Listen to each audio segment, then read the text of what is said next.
Motion na ito mga kapatid ay pinamagatan kong they said no, but God said, I got you mga kapatid. Okay? Praise God. So, sabi nito sa verse Jeremiah 29, verse 11 mga kapatid, sapagkat nalalaman ko ang mga pag-iisip ng aking iniisip sa inyo, sabi ng Panginoon, mga pag-iisip tungkol sa kapayapaan at hindi tungkol sa kasamaan upang bigyan kayo ng pag-asa sa iyong huling wakas. Praise God mga kapatid.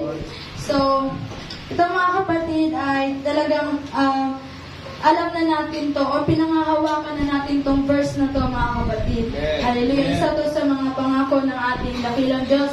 Amen.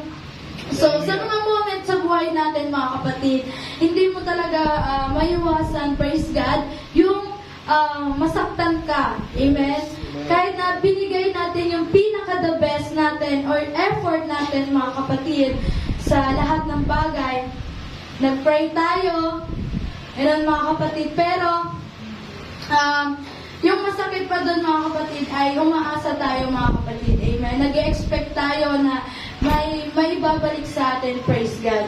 So, pero in the end mga kapatid, kapag sinabi po nila yung no,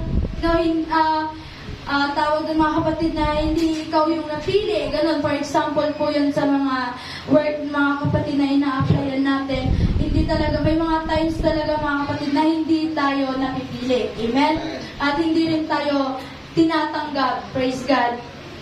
Pero mga kapatid, may times na, praise God, na doon papasok mga kapatid na madidismaya tayo yung kapag hindi tayo matanggap mga kapatid. Amen? So yung tahimik mong tanong sa puso mo na Lord, bakit ganito? Bakit hindi ako? Saan ba ako nagkulang? Amen? Di ba karamihan naman sa atin mga kapatid na lagi po natin yung sinasabi sa sarili natin kapag tayo ay nadidismaya. Praise God. But here's what you need to remember mga kapatid, na they were saying no, but God already saying, I got you. Amen? Laging sinasabi na ating Panginoon, nandito lang ako. Amen? Praise God. Hallelujah. So hindi man tayo pinili